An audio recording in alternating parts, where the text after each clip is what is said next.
საღამომშვიდობისა საზოგადოებრივი მაუწყებელი და ევრაზიის თანამშრომლობის ფონდი წარმოგიდგენთ ერთობლივ პროექტს ევროპულ არჩევანს. მე ვახოს ანაია ვარ. ბავშვის უფლებები საქართველოში სად და რა ვითარებაში ირღვევა ყველაზე ხშირად მათი უფლებები: ძალადობა ოჯახში, ფიზიკური და ფსიქოლოგიური ძალადობა, ბავშვები ბავშვთა სახლებსა და ქუჩაში, ბავშვთა საკითხების გაშუქება მედიაში, დისკრიმინაციის ფაქტები, სახელმწიფო პოლიტიკა ბავშვთა მიმართ. დღეს ევროპული არჩევანის თემაა ბავშვის უფლებები. ეთერშია ევროპული არჩევანი. საღამომშვიდობისა, მოგესალმებით ყველას. დღეს როგორც ანონსიდანაც უკვე შეიტყვეთ, ვისაუბრებთ ბავშვის უფლებებზე. თემა არის ძალიან ფართო და ბევრ მიმართულებას მოიცავს და დღეს ყავს ბევრი სტუმარი შესაბამისად. მოგესალმებით ყველას, ძალიან დიდი მადლობა. სტუმრებს წარვადგენ მაშინ, როცა დავსვამ შეკითხვას და დავიწყოთ ქალბატონო ანა თქვენგან, სახალხო დამცველის ოფისის წარმომადგენლისგან, ანა არგანაშვილი, სახალხო დამცველის ოფისის წარმომადგენელი. ქალბატონო ანა, რა ძირითად და მთავარ პრობლემას გამოყოფით ბავშვთა უფლებების დარღვევის კუთხით საქართველოში? მოგესალმებით. ძალიან მნიშვნელოვანია, რომ სწორედ ამ პრობლემის დაკავშირებით შევიკრიბეთ. ჩვენ საქართველოს სახალხო დამცველი აგრძელებს უწყვეტ მონიტორინგს ბავშვთა უფლებების დაცვაზე საქართველოში. მართლაც პრობლემები ძალიან ფართია, მაგრამ მე ვესწრები, რომ გამოყო ძირითადი მათგანი. ეს არის, როგორც თქვენ აღნიშნეთ, ძალადობა და უგულებელყოფა, რომლის შესახებაც დაწყებულია მუშაობა, მაგრამ ჯერ კიდევ არ არის დაცული სტანდარტი. სტატისტიკა და დისკოორდინაცია სახელმწიფო უწყებებს შორის, მიუხედავად იმისა, რომ მიმდინარეობს უამრავი რეფორმა, ხშირად ამ რეფორმების შესახებ სრულიად განსხვავებულ ინფორმაციას ვიღებ სხვადასხვა უწყებებისგან, ქუჩაში მყოფი ბავშვები, რომლებიც ჯერ კიდევ არ არიან რეგისტრირებული და ჩვენ არც ის კი ვიცით, რამდენი ბავშვია ქუჩაში და რა საჭიროებები აქვს. მშობლების ზრუნვას მოკლებული ბავშვები, მიუხედავად იმისა, რომ მიმდინარეობს ბავშვთა დეინსტიტუციონალიზაციის პროგრამა, ჩვენთვის ცნობილია, რომ რიგ შემთხვევაში ინდივიდუალურად ძალიან ბევრი ბავშვის უფლება ირღვევა. შეზღუდული შესაძლებლობის მქონე ბავშვები ამ სფეროშიც არის გარკვეული პროგრესი, მაგრამ 2011 წელს ჰქონდა ადგილი ამ ბავშვების უფლებების სერიოზულ დარღვევას. სიღარიბის ზღვარს ქვემოთ მყოფი ბავშვები, ამაზე ძალიან საინტერესო კვლევა გამოაქვეყნა გაეროს ბავშვთა ფონდმა, რომლის თანახმადაც საქართველოში 1/4 ბავშვზე მეტი სიღარიბის ზღვარს ქვემოთ არის და რაც ყველაზე მნიშვნელოვანია, ბავშვთა მონაწილეობის შეზღუდვა. ჯერ კიდევ ბავშვების ხმა ფაქტობრივად არ ისმის ამ სახელმწიფო უწყებების მიერ ბავშვთა პროგრამების დაგეგმვაში. არ ითვალისწინებენ მათ მოსაზრებებს და სახალხო დამცველი არის ერთ-ერთი პირველი, რომელიც ამბობს, რომ ჩვენ ბავშვებს უნდა მოვუსმინოთ. გასაგებია, მოდი ძალადობაზე გავამახვილოთ ყურადღება, რას გულისხმობს ძირითადად ძალადობა და სად ხდება ყველაზე ხშირად ძალადობა? ეს არის უფრო მეტად ოჯახში თუ ოჯახს გარეთ? ძალადობაზე მოდი ჯერ ვისაუბროთ იმ დადებით ტენდენციაზე, რაც გვაქვს. იგივე სახელმწიფოში ამოქმედა რეფერალური მექანიზმი და გვაქვს კანონი ოჯახში ძალადობის წინააღმდეგ. მაგრამ მიუხედავად ამისა, ბავშვები, რომლის შესახებაც მაგალითად ჩვენ შეტყობინებას ვუკეთებთ სხვადასხვა სახელმწიფო უწყებებს, შეიძლება არ იყვნენ სრულად დაცული ამ ძალადობისგან. მრავალი პრობლემა, ერთ-ერთი ალბათ ისიც, რომ ელემენტარულად ძალადობის ფორმა, როგორც არის უგულებელყოფა, არ არის გათვალისწინებული ამ მექანიზმში. ხშირად გვეუბნებიან, რომ უგულებელყოფა ეს არ არის ძალადობა, ეს უბრალოდ შეუსაბამოა გაეროს კონვენციასთან. ნიშნავს, რომ ჩვენ ძალადობას არ განუმარტავთ საერთაშორისო სტანდარტის მიხედვით.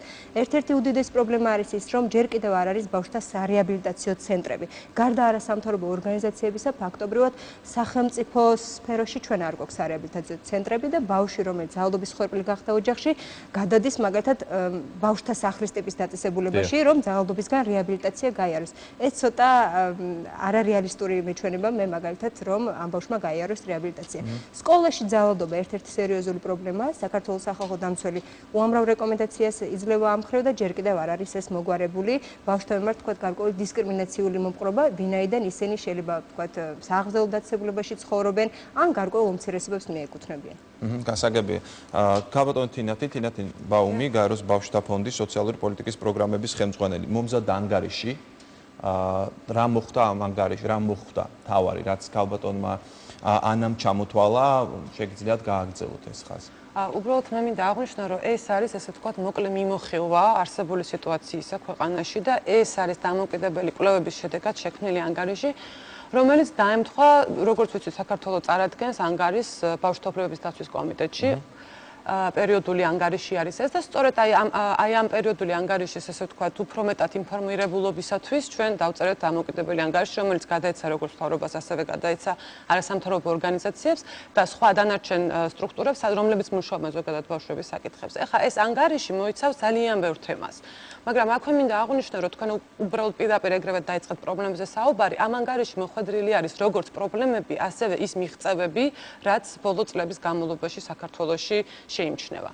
და ერთი დადებითი სანამ პრობლემებზე გადავალ, შემიძლია ვთქვა ის, რომ დღეს საქართველოში ბავშვი გაცილებით უკეთეს მდგომარეობაშია და თუნდაც პატარა ბავშვი დაბადებიდანვე უკეთეს პირობებში იზრდება და უკეთესი პირობები აქვს, რომ თავის რეალიზაცია და მოახდინოს და განვითარდეს, ვიდრე თუნდაც 10 წლის წინ. რამოდენიმე ძალიან ეს პოზიტიურ, ასე ვთქვათ, ამაში ძალიან დიდი წვლილი მიუძღვის როგორც პოლიტიკას, რომელსაც საქართველოს ხელისუფლება ახორციელებს, ასევე იმ უამრავ ადამიანს, სხვადასხვა არასამთავრობო ორგანიზაციები იქნებიან თუ ზოგადად საზოგადოება, ვინც ამაში ძალიან აქტიურად არის ჩართული და ეს ნამდვილად აღსანიშნავია და აუცილებელია, რომ ამ ადამიანებს მადლობა ვუთხრათ ამ აქტიური მოღვაწეობისათვის. მაგრამ უბრალოდ სანამ გადავარ პრობლემებზე, მინდა აღვნიშნო, რომ თუნდაც იგივე დადებითი ტენდენციები, რაც შეიმჩნევა თუნდაც სიკვდილიანობის შემცირებასთან დაკავშირებით, ბავშვთა სიკვდილიანობა, იგივე თუნდაც ის რომ ბავშვები სკოლის ასაკის დაწყებითი ასაკის ბავშვები ახერხებენ სკოლაში სიარულს და ეს ყველაფერი ძალიან კარგია, რომ უფრო მეც აქვს ხელმისაწვდომობა იგივე გაუმჯობესებულ წყალზე, სანიტარიაზე და ასე შემდეგ. ეს ძალიან პოზიტიური და დადებითი მომენტებია. თუმცა ამავდროულად მინდა თქვა, რომ კი გაიზარდა საქართველოში ხარჯები, ის დანახარჯი, რასაც სახელმწიფო ახორციელებს იგივე განათლების, ჯანდაცვის თუ სოციალური დაცვის კუთხით, თუმცა თუ შევედრებით სხვა ქვეყნებს, იგივე ცენტრალურ და აღმოსავლეთ ევროპაში, ან თუნდაც DST-ს ქვეყნებს, საქართველო მაინც ყველაზე ნაკლებს ხარჯავს ამ ქვეყნებთან მიმართებაში ამ სფეროებზე. რაც ალბათ იმედია, რომ მომავალში გაუმჯობესდება და უფრო მეტ გავაკეთებთ, უფრო მეტ ინვესტიციას ჩავდებთ ამაში. რაც შეეხება პრობლემებს, შემიძლია გამოვთქვი 4 ძირითადი მიმართულება, მიუხედავად იმისა, რომ ქალბატონმა ანამ ძალიან ბევრი თემა უკვე ესე თქვა და დარწმუნებული ვარ, დღეს სტუმრები კიდევ უფრო ბევრს ელაპარაკებენ ამ პრობლემებზე. ყველაზე დიდი, რაც ჩვენ მიგვაჩნია, რომ არსებობს ქვეყანაში და ძალიან პრობლემულია, ეს არის რა თქმა უნდა სიღარიბე. დღეს საქართველოში, როგორც ქალბატონმა ანამ აღნიშნა, 1/4-ზე ბავშვზე მეტი, ესე ვთქვათ, ბავშვებში 1/4-ზე მეტი ცხოვრობს სიღარიბის ქვემოთ. ეს პრობლემა არის. რა მინდა გითხოთ? სიღარიბე ზოგადად არის პრობლემა ქვეყნისთვის, ხო? დიახ, ზოგადად პრობლემა არის ქვეყნისთვის. ბავშვების კონტექსტში, როდესაც ვლაპარაკობთ, აქ კიდე უფრო დიდი პროპორცია გვაქვს ამ სიღარიბებზე თუ როგორ საზღურავთ, რომ გვაქვს ძიმე მდგომარეობა ამ მხრივ. ზოგადი მდგომარეობიდან ბავშვების მდგომარეობა ცალკეა? კი, ზოგადად ბავშვებისთვის დამახასიათებელია მოწყობობის უფრო მაღალი ხარისხი. თუ შევადარებთ ბავშვების სიღარიბეს, სხვა ტიპის ჯგუფების სიღარიბეს, ნახავთ, რომ ყოველთვის უფრო მაღალია, ვიდრე თუნდაც ოჯახების, ვიდრე თუნდაც ზოგადად მოსახლეობის ან პენსიონერების. ბავშვები თან არ არსებობენ ცალკე, ხო? ბავშვები არსებობენ რაღაცა გარემოში. მაგრამ მიუხედავად ამისა, ზოგადად ესეთი დამახასიათებელი თვისება, რომ ბავშვები და საქართველოში ესეა, უფრო ღარიბები არიან, ვიდრე სხვა დანარჩენი ჯგუფები.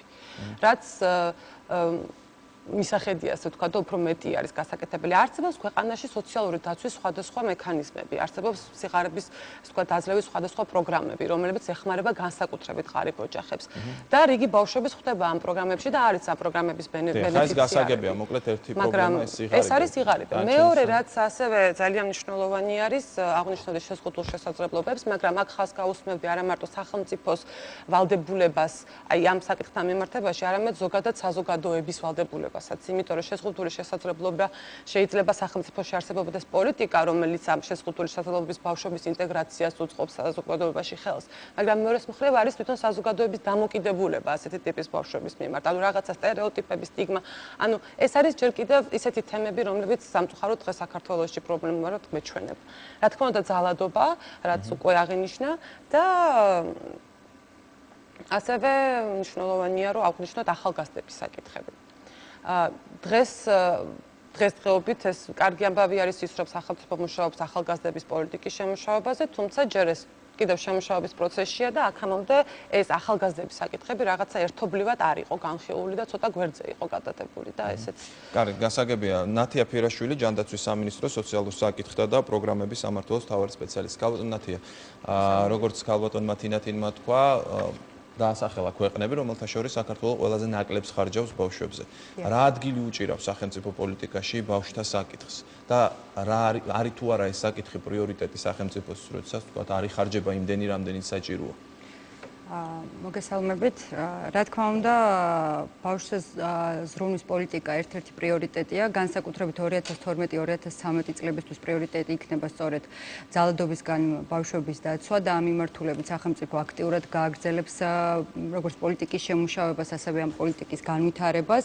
აღნიშნა ასევე ქალბატონმა ანამ, რომ არის უკვე შემუშავებული რეფერალური მიმართვიანობის პროცედურები, რომელიც საშუალებას გვაძლევს, რომ ეს აღმოჩენილი მსგავსი შემთხვევები და შემდგომში დახმარება გაეწიოთ მათ.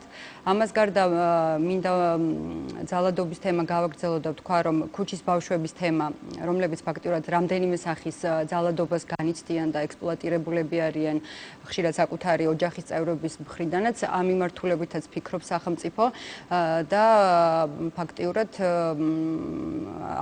აქტიური პოლიტიკის განხორციელება იგეგმება სწორედ ევროკავშირის დახმარებითაც. ევროკავშირი იქნება ის ერთ-ერთი დონორი, რომელიც ამ კუთხით დაეხმარება სახელმწიფოს. ეს იქნება როგორც იდენტიფიცირების პროცესი ამ ქუჩის ბავშვების მოძიება მობილური ჯგუფების მიერ, ასევე მათთვის სხვადასხვა რეაბილიტაციის სერვისების შეთავაზება და მათი სოციალიზაცია. მინდა გავმიჯნოთ ეს საკითხები, მოდი თქვა ძალადობაზე, ჯერ ოჯახში ძალადობა, ხო? რა სამართლებრივი ნორმები არეგულირებს აი ამ ყველაფერს და როდესაც ოჯახში ძალადობა ხდება, სახელმწიფოს რეალურად რა მექანიზმი აქვს იმისთვის, რომ ეს ძალადობა აღკვეთოს და მე ვიცი, რომ არსებობს კანონები, მაგრამ ეს არ მუშაობს ხო რეალურად. ფაქტიურად ეს არ არის რომელიმე კონკრეტული სამინისტროს პრეროგატივა ამ მიმართულებით როგორც გასაგებია, მაგრამ სახელმწიფო ზრუნვის საგანია. და რა თქმა უნდა, ამაში უნდა იყოს ჩართული თვითონ სამოქალაქო საზოგადოებაც, იმიტომ რომ თითოეულმა ჩვენთაგანმა უნდა გავიაზროთ ის თუ რა დიდი საფრთხის წინაშე დგას თითოეულის ბავშვი, რომელიც ოჯახში ძალადობას განიცდის. და თუ თითოეული ჩვენთაგანი არ გავიაზრებთ ამას და არ გადავდგავთ ნაბიჯებს იმისთვის, რომ რეალურად დავეხმაროთ ამ ბავშვებს, არ გავაკეთებთ თუნდაც ზარს პოლიციაში, არ გავაკეთებთ ზარს სოციალურ მომსახურების სააგენტოში, მსგავსი შემთხვევების გამოვლენა იქნება რთული. მშობელი, რომელიც თქვა ძალადობას ახდენს თავში, ის არ დარეკავს პოლიციაში. რა თქმა უნდა, ამიტომ სამოქალაქო საზოგადოება ამ შემთხვევაში ვინ უნდა დარეკოს, ამაზე ალაპარაკი. ალბათ მეზობელმა, იმან ვინც ამ მსგავს შემთხვევას ხედავს. ქალბატონი ეკას მინდა ვკითხო, ეკა სანებლიძე, სოციალური მომსახურების სააგენტოს მეურვეობის, მრუნავობისა და სოციალურ საკითხთა დეპარტამენტის უფროსი. ქალბატონი ეკა, გავაგრძელოთ ეს თემა, ძალადობის, ძალიან საინტერესოა ძალადობა ოჯახში, ხო, ამ შემთხვევაში სახელმწიფოს მე მეჩვენება, ჩემი სუბიექტური აზრია, რომ დღეს მექანიზმები რეალურად არ აქვს, რომ ოჯახში ძალადობა აკონტროლოს. მნიშვნელოვანი საკითხია არა მარტო ძალადობა ოჯახში, არამედ ზოგადად ძალადობა ბავშვის მიმართ. იმისათვის, რომ ამ საკითხებზე დაგვეწყო აქტიური მუშაობა, 2010 წელს ხელი მოეწერა რეფერალურ მექანიზმებს, ხელს აწერს სამი მინისტრი, ეს არის საქართველოს შრომის ჯანმრთელობისა და სოციალური დაცვის, შინაგან საქმეთა და განათლებისა და მეცნიერების მინისტრები. ამ დოკუმენტში ნათლად არის გაწერილი თითოეული ჩართული უწყების როლი, უფლება, მოვალეობები, თუ როგორ უნდა მოვიქცეთ, როდესაც ძალადობა ხორციელდება ბავშვის მიმართ. ეს არის ერთგვარად ახალი დოკუმენტი. ჩვენ 2 წელიწადია ძალიან აქტიურად მუშაობთ იმისათვის, რომ ყველა ჩართული უწყება ამ როდესაც ხდება ბავშვის დაცვა, იყოს ძალიან აქტიური. თითოეულმა უწყებამ გაწერა სამოქმედო წესები, ანუ ყველა სამინისტროში არსებობს სამოქმედო წესები და მიმდინარეობს მუშაობა ძალიან აქტიურად. იმის შესახებ, ანუ კრიტერიუმი იმისა, რომ როგორ ხდება აქტიური მუშაობა და გამოფხიზლებული თუ არის თუ არა საზოგადოება და ასევე აქტიურად მუშაობს თუ არა სახელმწიფო სტრუქტურები, არის ის, რომ რაოდენობა შემოსული ზარების, ანუ ჩვენ სამინისტროში არის ცხელი ხაზი, სადაც შეუძლია დარეკოს ნებისმიერმა დაინტერესებულმა პირმა, რაოდენობა შემოსული ზარებისა აშკარად იზრდება. ეს იმას ნიშნავს, რომ ქმედითი გახდა ეს რეფერალი, ანუ მოქმედება ხდება ძალიან აქტიურად და ძალიან ბევრი წარმატებული შემთხვევაც გვაქვს ამ მიმართულებით. ასე რომ ვერ ვიტყვი ახლა რომ არაფერი არ კეთდება, ნამდვილად რეფორმის პროცესში მინდა რეფორმაზედაც გითხრათ ორიოდე სიტყვა, ბავშვის ზრუნვის სისტემის რეფორმა მიმდინარეობს, ძალიან აქტიურ ფაზაში არის გადასული, ძალიან ბევრი მნიშვნელოვანი მიმართულებები არის რეფორმის ფარგლებში, ერთ-ერთი არის სწორედ ეს ძალადობა და ბავშვის დაცვა, ძალადობის ყველა ფორმისაგან, მათ შორის უგულებელყოფისაგან. იყო აქ ნახსენები, რომ არ არის აქტიური მუშაობა, მაგრამ ვცდილობთ ვიყოთ აქტიურები და ნამდვილად წინ გადადგმული ნაბიჯები არის ამ მიმართულებით, ასე რომ გარკვეული შედეგები ამ მიმართულებით ნამდვილად არის დადებული. ასევე მინდა შევეხოთ დეინსტიტუციონალიზაციას. ამ საკითხებს შევეხებით ჩვენ კიდევ გვაქვს რომ მანამდე სხვა სტუმრებთან მინდა გადავიდე. ქალბატონ მაიას მინდა დავსვა შეკითხვა, მაიაც რამოა, ფსიქოლოგი. ქალბატონ მაია, იმისთვის რომ გავიგოთ, ვისაუბროთ თქვა ძალადობაზე, აუცილებელია ვიცოდეთ რა არის ძალადობა და რამდენად გვესმის თავად ჩვენ რას ნიშნავს ძალადობა თუნდაც ოჯახში, სკოლაში და ასე შემდეგ და ყველაზე ხშირად რომელ ასაკში ხდება ბავშვებზე ძალადობა? მე მგონი ძალიან სერიოზულ პრობლემას წარმოადგენს სწორედ ის, რომ ჩვენ საზოგადოებაში თვითონ ძალადობის ცნობადობა არის ძალიან დაბალი და ხშირ შემთხვევაში ჩვენ არ ვიცით, რომ აი მოცემულ მომენტში ჩავდივარ ძალადობრივ აქტს ბავშვის. აი, ბოდიში ვიხდი, გაწყვეტინებთ, აი მაგალითად ბავშვი როდესაც ფიზიკურად ეხება მშობელი, ნუ ეს შეიძლება ვიღაცისთვის გასაგები იყოს, რომ ეს არის ფიზიკური ძალადობა, მაგრამ აი არსებობს ფსიქოლოგიური ძალადობაც, ხო? არსებობს და საკმაოდ გავრცელებული, საკმაოდ სერიოზულ პრობლემებს იწვევს ბავშვებში და მე განსაკუთრებულად მაწუხებს ხოლმე როგორც სპეციალისტ დაუშვათ, როდესაც ბავშვი არის ამაზე ანაც ლაპარაკობდა ემოციური გულებელყოფის მსხვერპლი. როდესაც შეიძლება მას აქვს საჭმელი, ეს არ არის ეკონომიკურად გაჭირვებული ოჯახებისთვის დამახასიათებელი, მაგრამ არის ემოციურად უგულებელყოფილი. როდესაც არ არსებობს მასთან კომუნიკაცია, როდესაც მისი ემოციები, მისი ასე ვთქვათ, მდგომარეობა არ არის მხარდაჭერილი ზოგადად მშობლების მხრიდან და ის არის მარტო.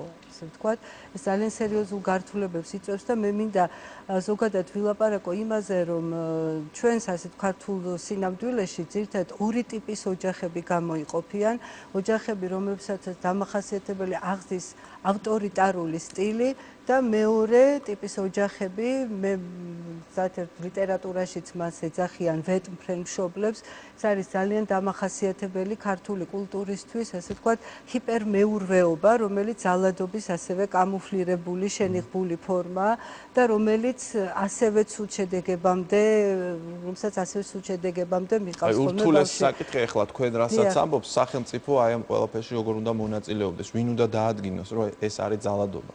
ეცეთ რა მე მგონია რომ განათლება ამ შემთხვევაში და ინფორმირება საზოგადოების არის ძალიან მნიშვნელოვანი. მაგალითად უნდა იცოდეს მშობელმა, როდესაც ის 5 წლის ბავშვს თავისი ხელით აჭმევს, საჭმელს, თავისი ხელით უკრავს თასმას და როდესაც აქტიურად ერევა მის გადაწყვეტილებებში და სამომავლოდ ის იღებს გადაწყვეტილებას, ვინ გახდება ეს ბავშვი, რა რისკების წინაშე აყენებს ზოგადად ამ ადამიანს სამომავლოდ. აი ეს ინფორმაცია მე მგონი სჭირდება საზოგადოებას და ძალიან კარგი იქნება თუ რაღაცნაირად დაიწყება ინფორმირება. ასევე ძალიან მნიშვნელოვანია ის ფაქტორიც, რომ ზოგადად ქართული აღზრდის კულტურა, მე ყოველთვის ვამბობ ამას და ხას უსვამ და ძალიან გული მტკივა, ამის გამო არის ძალადობრივი და თითქოს დეკლარირებული, აღიარებულია და მხარდაჭერილია ყველგან ოჯახშიც, სკოლაშიც, როდესაც ბავშვის მიმართ ძალადობას იჩენენ, ის იქნება ფიზიკური, ემოციური თუ ასე შემდგომ. აი ჩვენ უნდა ვიცოდეთ ალბათ მშობლებმა, როცა ჩვენ ვახდენთ ჩვენი შვილების მომავლის, ცუდი მომავლის პროგნოზირებას, ესე ძალადობის გამოხატულება. როდესაც ჩვენ მათ დამაკნინებელი, შეურაცხმყოფელი სახელებით მივმართავთ, ესე ძალადობა. ყველა ბავშვმა, რომელიც სკოლაში სწავლობს, ალბათ უნდა იცოდეს, როდესაც ის მეტსახელს ეძახის თავის კლასელს, ეს ბულინგის, ასე ვთქვათ, თანატოლთა შორის ძალადობის გამოხატულება. ანუ ალბათ პირველი ამოცანა ჩვენი არის ის, რომ ესა თუ არსებობს რაიმე სტატისტიკური მონაცემი ქალბატონ მაია, რომელ ასაკში უფრო ხშირად ხდება ოჯახში ძალადობა ბავშვებზე? რაც უფრო უმწევა, საერთოდ რა არის ძალადობა და რატო ხდება ბავშვი ძალადობის მსხვერპლი? ეს არის ძალთა ასიმეტრია, ხო? რომელიც დარღვეულია ყოველთვის ბავშვისთვის აზიანოდ. ის არის გამოუცდელი, ის არის ფიზიკურად სუსტი და ძლიერს გამოცდილს ძალაუფლების მქონეს ყოველთვის აქვს, ასე ვთქვათ, რისკი იმისა, რომ გახდეს მოძალადე. განსაკუთრებით სკოლამდელ ასაკში ეხა სტატისტიკურად მე ვერ ვიტყვი, მაგრამ გამოცდილება როგორც აჩვენებს და გამოცდილებაც ასე ვთქვათ გასათვალისწინებელია. განსაკუთრებით სკოლამდელ ასაკში არის. გასაგებია ბატონი ზაზა ვარდიაშვილი, ბავშვთა ფსიქოლოგი. ბატონ ზაზა, ვისაუბრეთ ოჯახზე, მაგრამ არსებობს ესე დიდი სფერო ოჯახს გარეთ ძალადობა, ხო? აქ სად ირღვევა ძირითადად ბავშვის უფლებები და რა ვითარებაში? ოჯახგარე ძალადობა ეს ძირითადად სკოლის ასაკია. სოციალური სფერო, სადაც ბავშვები იმყოფებიან. ამ მხრივ საქართველოში მდგომარეობა შეიძლება ითქვას, რომ ბევრად უკეთესია ბოლო პერიოდში, რაც ხდება. სულ 5 წლის წინანდელი სტატისტიკა, მაგალითად ლონდონში ყოველდღიურად 1000 ბავშვი არ მიდის სკოლაში, იმიტომ რომ აქვს შიში. შიში თანაკლასელების, თანატოლების, რომ მოხდება მის მიმართ ძალადობა ან ზეწოლა. თვითონ რაც შეეხება ძალადობას სახლის გარეთ, აქ არ შეიძლება რომ სამხრივად შევხედოთ, ასიმეტრიულად უყუროთ ამ ყველაფერს.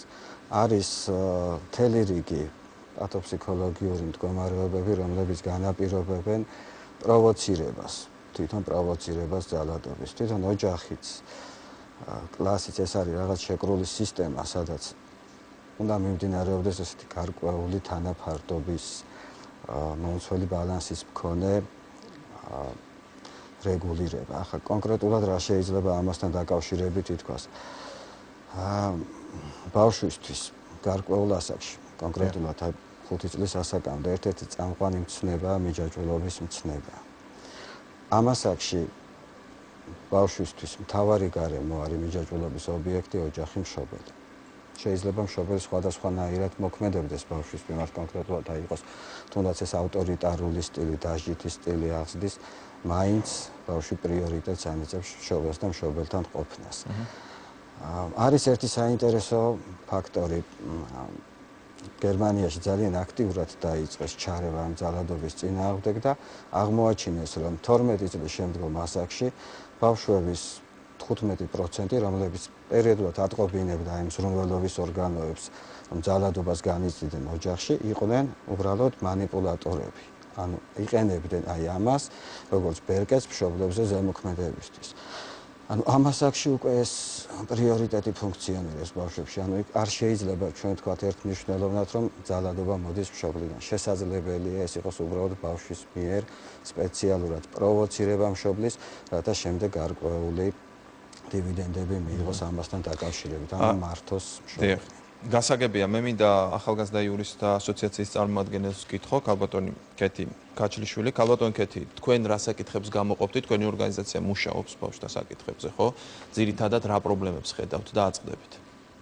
მოგესალმებით, იურისტთა ასოციაცია ყოველდღიურად მუშაობს ბავშვთა უფლებებთან დაკავშირებით, გამომდინარე იქიდან, რომ ჩვენთან მოქალაქეები, რომლებიც მოგმართავენ, მათი ძირითადი მოთხოვნა ეს არის ბავშვების მიმართ განხორციელებული სხვადასხვა ტიპის ძალადობა, ძირითადად ეს არის ოჯახში განხორციელებული ძალადობა. ასევე მშობლების მიმართ რჩენის ვალდებულების დარღვევა, რაც საკმაოდ მნიშვნელოვანი და საკმაოდ გავრცელებული არის სამწუხაროდ. აი, რამდენად ხშირია თქვენი ორგანიზაციისადმი მომართვა, როდესაც ბავშვის უფლებები ირღვევა ოჯახში? ან სკოლაში? აქ უნდა გამოვყოთ ალბათ თვითონ თემა. საალიმენტო ვალდებულებასთან დაკავშირებით მომართვიანობა საკმაოდ მაღალი არის. ასევე საკმაოდ მაღალი არის მშობლის უფლების შეზღუდვის კუთხით მომართვიანობა ერთ-ერთი მშობლის მიერ. როდესაც მეორე მშობელი არ ასრულებს საკუთარ ვალდებულებას და პირიქით, თქვათ, საკუთარი ვალდებულების არაჯეროვანი განხორციელებით ხელს უშლის ბავშვის უფლებებს. ძირითადად მაინც ყველაზე მნიშვნელოვანი ეს არის ძალადობის თემა. ოჯახში ძალადობის თემა. თქვენ აღნიშნეთ რა არის ძალადობა. კანონის მიხედვით განმარტებული არის ოჯახში ძალადობა, ეს არის საბარდაუდო მსხვერპლის მიმართ განხორციელებული ფიზიკური, ფსიქოლოგიური, სექსუალური და ეკონომიური ძალადობა, ასევე იძულება. რაც შეეხება კონკრეტულ პიროვნებას, ვინ შეიძლება მიმართოს ბავშვის უფლებების დასაცავად, ეს შეიძლება იყოს ნებისმიერი პირი, ვინც აღნიშნულ ფაქტს შეესწრება. ოჯახში დაირღვა ბავშვის უფლება. ძირითადად ეს არის მშობელი, მეორე მშობელი, რომელსაც სურს დაიცვას თავისი შვილი, ვთქვათ, ოჯახში არსებული ძალადობისგან. ეს შეიძლება იყოს, ვთქვათ, მეორე მშობელი, ამ შემთხვევაში როგორც წესი ეს არის მამა, ან და ვთქვათ, ბებია პაპასგან. და ყველაზე ხშირად რა მეთოდები, აი, ვთქვათ, გავიგეთ, რომ დაირღვა ბავშვის უფლება, მოგმართათ ერთ-ერთმა მშობელმა, აქ რა მექანიზმები არსებობს, რომ ეს პრობლემა მოგვარდეს? რა ხდება ასეთ შემთხვევაში? გაგრძელება რა აქვს ამ ყველაფერს? სამართლებრივად ამ ადამიანების უფლებების დაცვა შესაძლებელი არის სასამართლო წესით, როდესაც ხდება დამცავი ორდერის გამოწერა. ამ ადამიანების სასარგებლოდ. შესაძლებელია ვთქვათ, მოხდეს განრიდება სავარაუდო მსხვერპლის მოძალადისგან და განცალკევებით მოთავსება. გასაგებია, ხათუნა ჯაპავა, ბავშვის უფლებების საკითხთა ექსპერტი. ქალბატონ ხათუნა, თქვენ შეგიძლიათ ისაუბროთ პატიმრობაში მყოფ მოზარდებზე, ხო? ამ შემთხვევაში რა ძირითად დარღვევებთან გვაქვს საქმე? მოგესალმებით. პატიმრობაში მყოფ არასრულწლოვანებთან დაკავშირებით შეიძლება ძალიან ბევრი საკითხი გამოიყოს, რადგანაც როდესაც არასრულწლოვნებს ეხება საქმე, აქ ძალიან დიდი სიფრთხილით უნდა მოკიდებოდნენ კანონმდებლობაში განსაზღვრას, თუ როგორ რა პირობებში უნდა იყვნენ არასრულწლოვნები და უნდა გაეთვალისწინებინათ შემდგომი ინტეგრაციის, ანუ ისევ საზოგადოებაში დაბრუნების საკითხები. მაგრამ სამწუხაროდ შეზღუდულია დღესდღეობით, დღევანდელი მონაცემით, დღევანდელი კანონმდებლობით, როდესაც ბავშვი არის იმყოფება არასრულწლოვანთა დაწესებულებაში, მას შეზღუდული აქვს ნახვის უფლება, მხოლოდ მშობლებთან აქვს და და-ძმასთან შეხვედრის უფლება არის ნებადართული. ამ დროს, როგორც გაეროს წესები, ისე ევროპული კონვენციები პირიქით მithოვენ იმას, რომ გაფართოვდეს ის წრე, მნახველთა წრე, რომ ესეთი ჯანსაღ ინტეგრაციას შეუწყოს ხელი შემდგომ არასრულწლოვანს.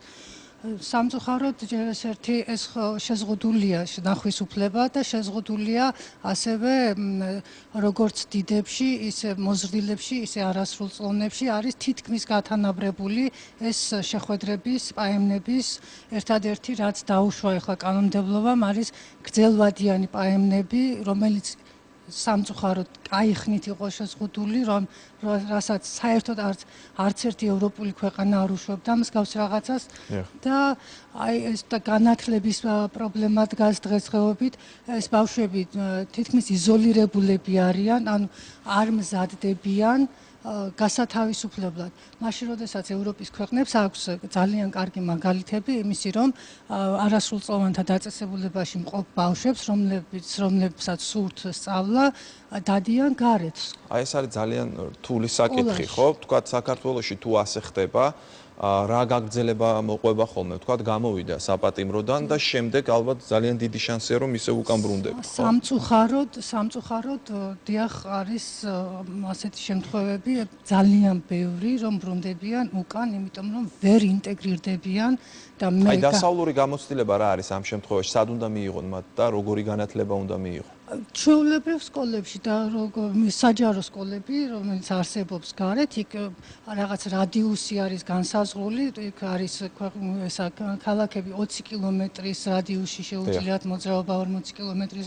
ანუ განსაზღვრული არის რადიუსი, სადაც არის განთავსებული. და დღეს ჩვენთან აბსოლუტურად არანაირი განათლება არ მიიღება?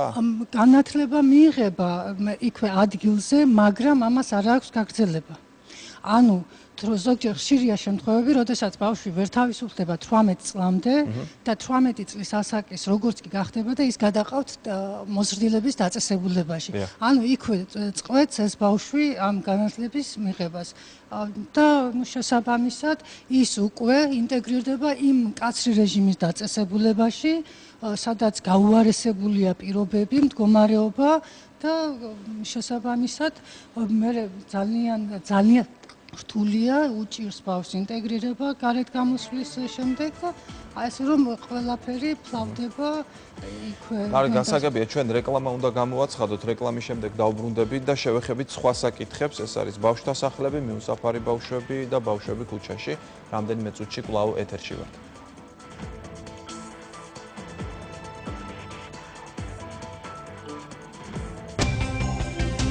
ევროპული არჩევანი კვლავ ეთერშია და მე შეგახსენებთ, რომ ჩვენ ბავშვის უფლებებზე ვსაუბრობთ დღეს. ძირითადად გადაცემის პირველი ნაწილი დაეთმო ძალადობას, როგორც ოჯახში, ასევე ოჯახს გარეთ და ახლა უნდა შევეხოთ სხვა თემებს.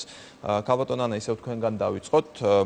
მოდით ვისაუბროთ, რა ვითარება გვაქვს ბავშვთა სახლებში. ამ ხრივ რა გაკეთდა ბოლო წლების განმავლობაში?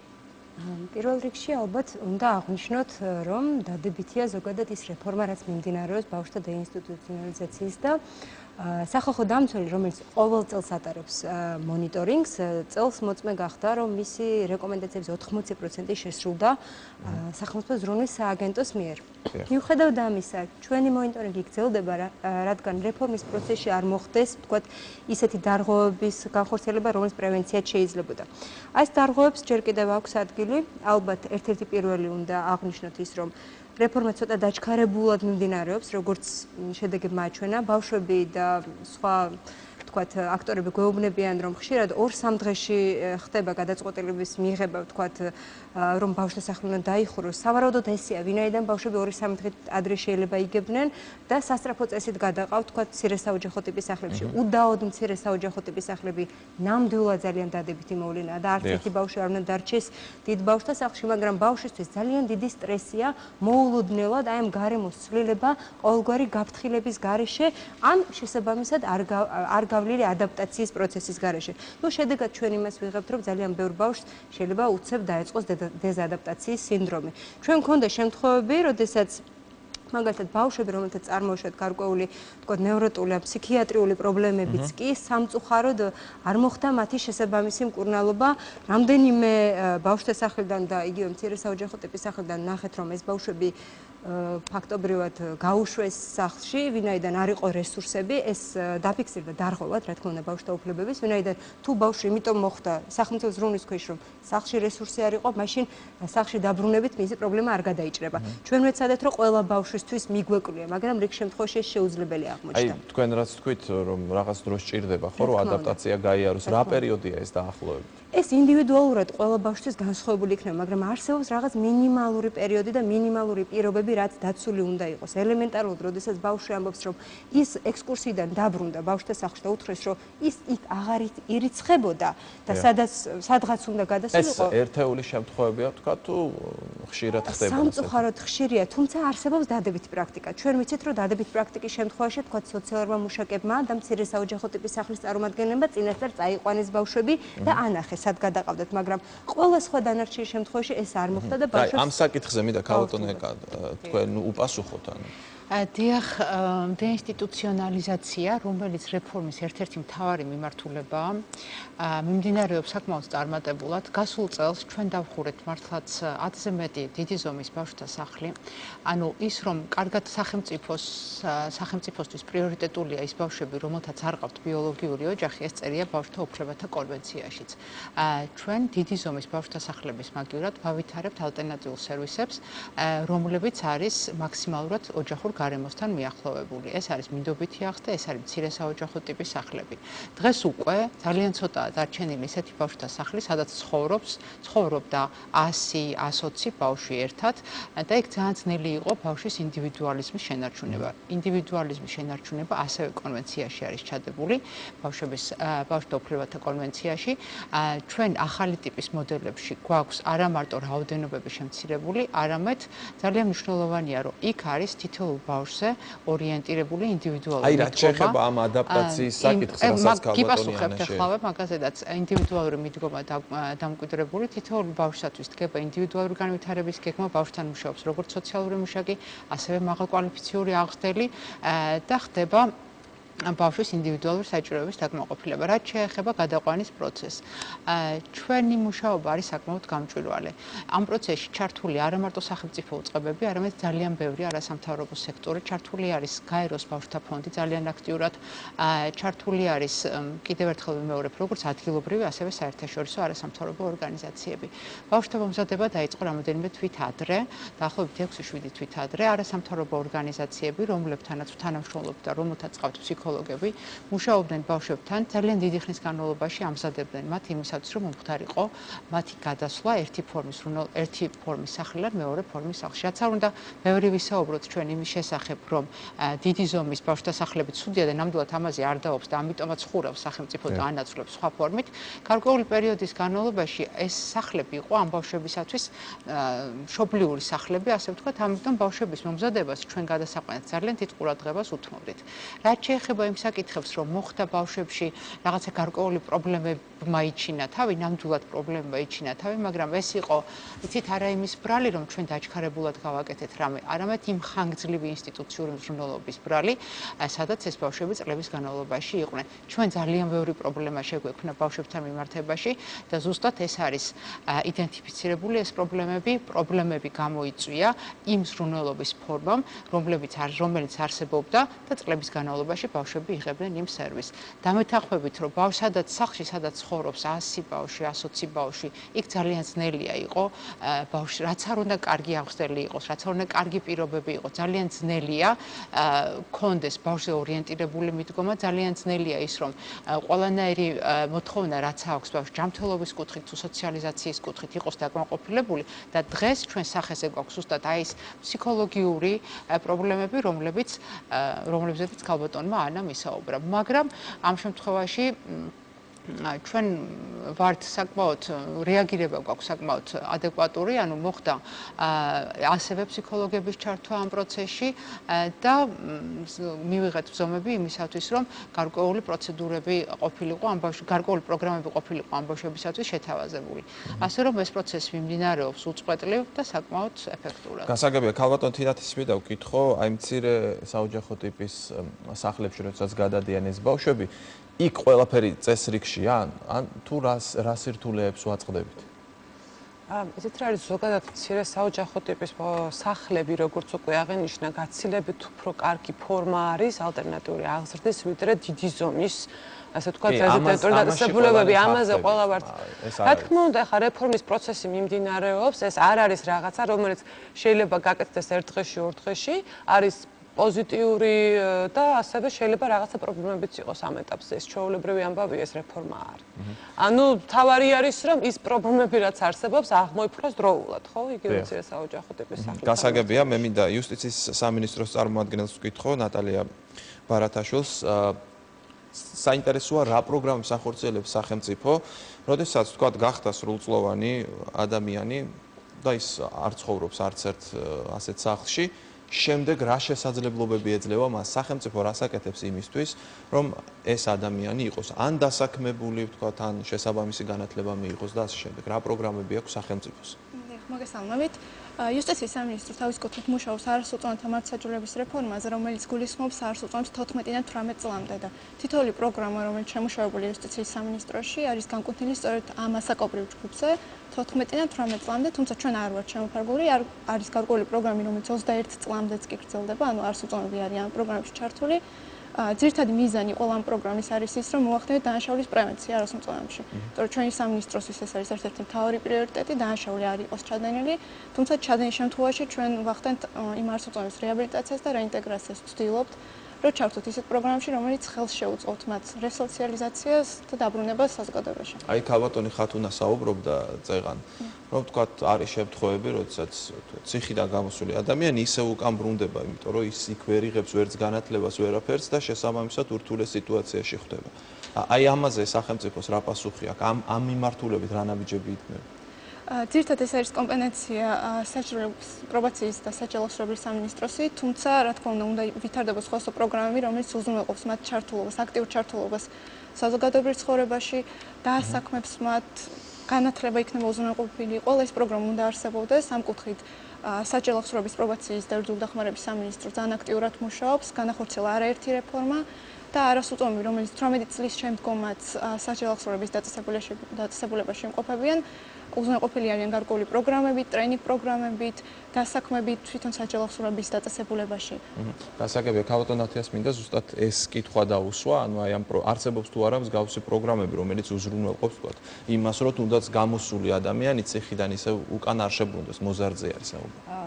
ფაქტიურად მე შემიძლია ვისაუბრო უფრო იმ მოზარდებზე, რომლებიც ცხოვრობენ ბავშვთა საახსოვო დაწესებულებებში, ეს არის როგორც ბავშვთა სახლი, ასევე მცირე საოჯახო ტიპის დაწესებულებები, როგორც უკვე აღნიშნეს წინა გამოსვლებმა, ფაქტიურად რეფორმა მიმდინარეობს და დეინსტიტუციონალიზაციის პროცესში დიდი ზომის ბავშვთა სახლებიდან მოხდა ბავშვების გადაყვანა მცირე ტიპის აი ამ დაწესებულებებში. სწორედ ეს დაწესებულებები მინდა მოვიხსენიო, როგორც შესაძლებლობა. რა საგანმანათლებლო შესაძლებლობებს იძლევა ეს დაწესებულებები?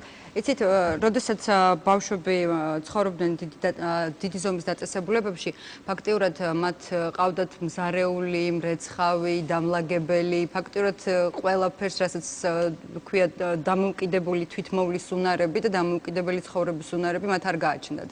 ამ ყველაფერს აკეთებდნენ სხვები მათ მაგივრად.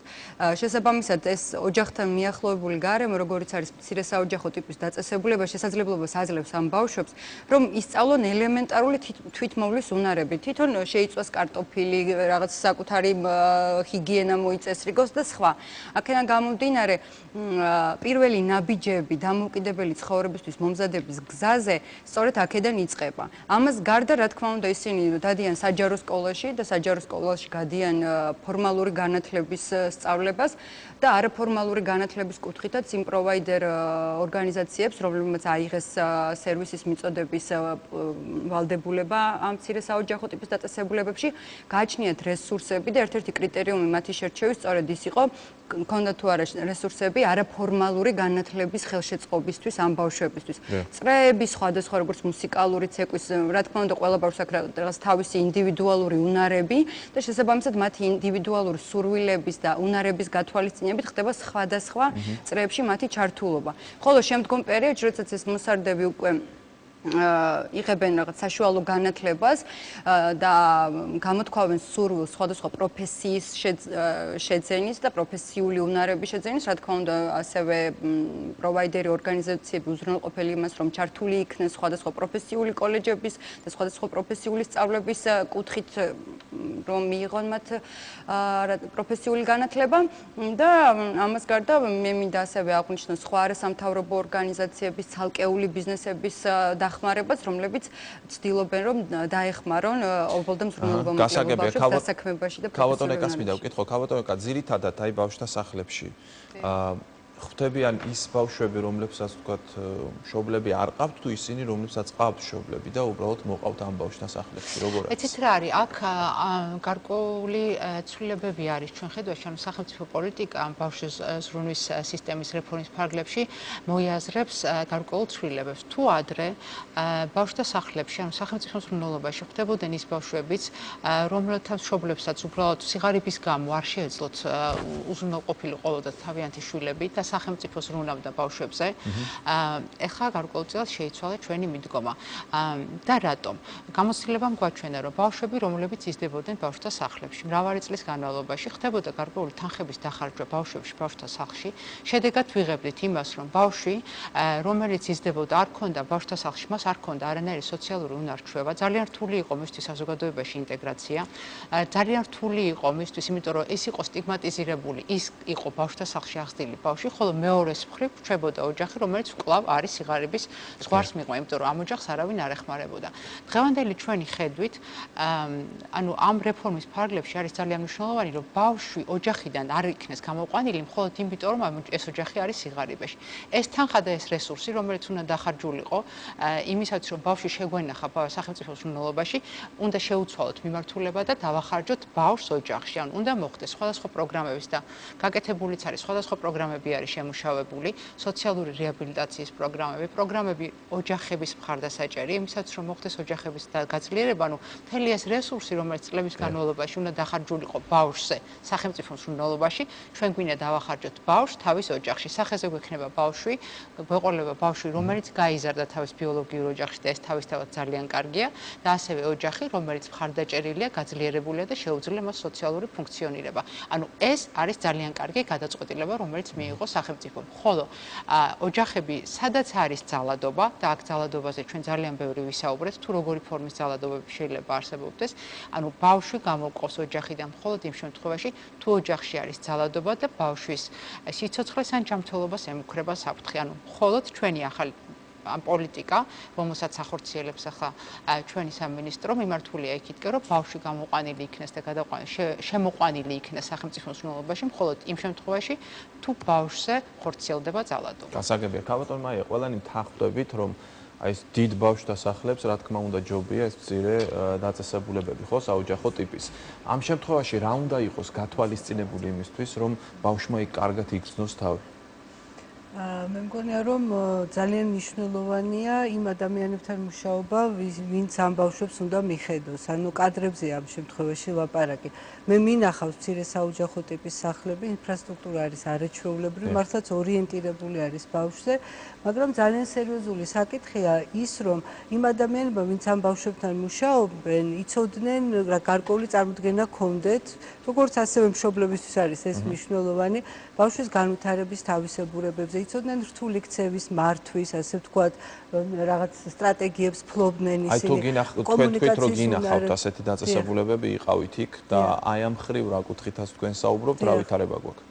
იცით რა, მე ვერ ვიტყოდი რომ დღეს ჩვენ რაღაც ისეთი კარგი ვითარება გვაქვს ამ თვალსაზრისით, მე მგონი ამ კადრებს ჭირდება გაზრდა და განათლება ამ მიმართულებით, იმიტომ რომ ჩვენ გამოცდილებაშიც კი არა გვაქვს. ფაქტობრივად ეს არის ახალი რამ ჩვენს, ასე ვთქვათ, სინამდვილეში და ის რაც იყო დაუშვა ტრადიციულ ბავშვთა სახლებში, სადაც ძალადობა და ძალადობრივი დამოკიდებულება იყო დეკლარირებული და ბევრი მაგალითის მოყვანა შეგვიძლია ჩვენ ალბათ ეს რადიკალურად შეცვლილია, თუმცა რამდენად აქვთ ამ ადამიანებს უნარი ამოიცნონ ბავშვის ფსიქოლოგიური, ასე ვთქვათ, საჭიროებები, რა სჭირდებათ მათ, რამდენად აქვთ უნარი იმისა, რომ შეძლონ მათთან ეფექტური კომუნიკაცია, ეს ცალკე საკითხია და მე მგონი სამომავლოდ ძალიან მნიშვნელოვანია, რომ აი ამ კადრების და წეღანად საუბრობდით ჩვენ აქ იმაზე, რომ პრიორიტეტულიც უნდა იყოს, ჩვენ ამ ადამიანებს უნდა მივხედოთ, იმიტომ რომ თუ კი მათ ექნებათ კარგი სამუშაო პირობები, კარგი ხელფასი, დასვენების, ასე ვთქვათ, შესაძლებლობა და ისინი იქნებიან მოვლილები, ბავშვებიც იქნებიან შესაბამისად მოვლილები. გასაგებია, ჩვენი დრო იწურება და მე მინდა შევეხოთ კიდევ ერთ საკითხს, ეს არის ბავშვები, რომლებიც რჩებიან, არიან ქუჩაში და ცხოვრობენ ქუჩაში. ქალბატონ ხათუნა, თქვენ მინდა გკითხოთ, რა უნდა გაკეთდეს იმისთვის, რომ ამ პრობლემას რაღაცნაირად ცოტათი მაინც ეშველოს, იმიტომ რომ ბევრი ბავშვი არის დღეს ქუჩაში, ჩვენ ეს ვიცით, ხედავთ ყველანი. სამწუხაროა, მაგრამ მართლა ფაქტია, რომ ძალიან ბევრი ბავშვია ქუჩაში. და აქედან ძალიან ერთ-ერთი დადებითი პოლიტიკა, სადაც სახელმწიფო უკვე ატარებს, ეს არის ის, რომ ეს ბავშვები აყავთ და გადაყავთ მცირე საოჯახო ტიპის სახლებში. 4 არასრულწლოვანი ყავს მეც. გახლავართ მინდობით აღმზრდელი, რომელსაც მომიყვანეს ქუჩიდან 4 ბავშვი და როგორც ჩემი საკუთარი შვილები, ისე არიან ჩემს ოჯახში, მაგრამ ეს არის ჯერჯერობით მე მგონი ერთეული შემთხვევები და მასობრივი ხასიათი ამას სამწუხაროდ ჯერჯერობით არ აქვს. ყველა ვარიანტში ალბათ ეს ბავშვები ამ ბავშვებს უნდა მიხედოს სახელმწიფომ და უნდა განათავსოს ოჯახებში. აქვს ჩვენთან მოსახლეობას აქვს იმის რესურსები, იმის შესაძლებლობები, რომ თავის თავზე გაიღოს ეს რისკი, იქნება თუ ეს კეთილი ნება და აიყვანოს. აი რა ძალადობას აწყდებიან ბავშვები, რომლებიც ცხოვრობენ ქუჩაში? ეს რა კატეგორია, რომელსაც მშობლები არ ყავთ, თუ რომელსაც ყავთ მშობლები და მათ ვთქვათ იძულებით ამუშავებენ და ასე შემდეგ. ბევრი პრობლემა შეიძლება წამოვიდეს, ხო? სამწუხაროდ თითქმის ყველას ყავს მშობელი. ყველას ყავს და ყველას ყავს ძმა, ბებია, ბაბუა, ბიძა, მამი და ანუ ოჯახურ გარემოცვა ყავთ ამ ბავშვებს, მაგრამ ძალიან ხშირ შემთხვევაში ოჯახის მარჩენლები ხდებიან ეს ბავშვები. ასეთი შემთხვევები იყო ბავშვთა არასრულწლოვანთა კოლონიებშიც, ხშირ შემთხვევაში სასჯელს იხდიდნენ, იმიტომ რომ იპარავდნენ, ქურდობდნენ, ოჯახი უნდა ერჩინათ სახლში, პურის ფული უნდა მიეტანათ. ეს კატეგორია დღესაც არსებობს, სამწუხაროა, მაგრამ როგორც და ისინი ძირითადად ალბათ დიდი პროცენტით ციხეში ხვდებიან, ხო? ციხეში ხვდებიან, რა თქმა უნდა, ციხეში ხვდებიან წვრილმანი ქურდობისთვის. თითქმის ყველა ბავშვი, ვინც წვრილმანი ქურდობისთვის დაიხდის სასჯელს, არის დაახლოებით აი 10%. ქალბატონო, ამ საკითხზე სახალხო დამცველის ანგარიში თუ მოხდა? რა თქმა უნდა, ჩვენ წლევანდელ ანგარიშს მოხდა და წინა ანგარიშებს მოხდა და მე უბრალოდ მინდა ეს ყველაფერი დავაკავშირო. დეკლარირებულად ყველაფერი არის წესრიგში. ჩვენ ვიცით, რომ ოჯახები უნდა გაძლიერდეს და ბავშვები უნდა გადავიდნენ მცირე საოჯახო ტიპის სახლში. მაგრამ აქ არის ერთი პრობლემა. არ ტარდება არანაირი კვლევა, ან სტატისტიკა, ან მონიტორინგი, რომელიც მეტყვის იმას, რომ ეს ბავშვი, რომელიც უნდა გადასულიყო მცირე საოჯახო ტიპის სახლში, არ აღმოჩნდა ქუჩაში. რამდენი მცირე საოჯახო ტიპის სახლი გამოიცვალა, იმიტომ რომ აღზრდელები ვერ გაუმკლავდნენ მის ქცევას, ხო? რეალურად გაძლიერდა თუ არა ეს ოჯახები? ანუ სახალხო დამცველი თავის ანგარიში აღნიშნავს, რომ ხშირად, როგორც ჩვენ აქ აღვნიშნეთ, ბავშვი, რომელიც ვერ მოხვდა რეფორმაში, აღმოჩნდა ქუჩაში, მაგრამ ეს არსად არ წერია.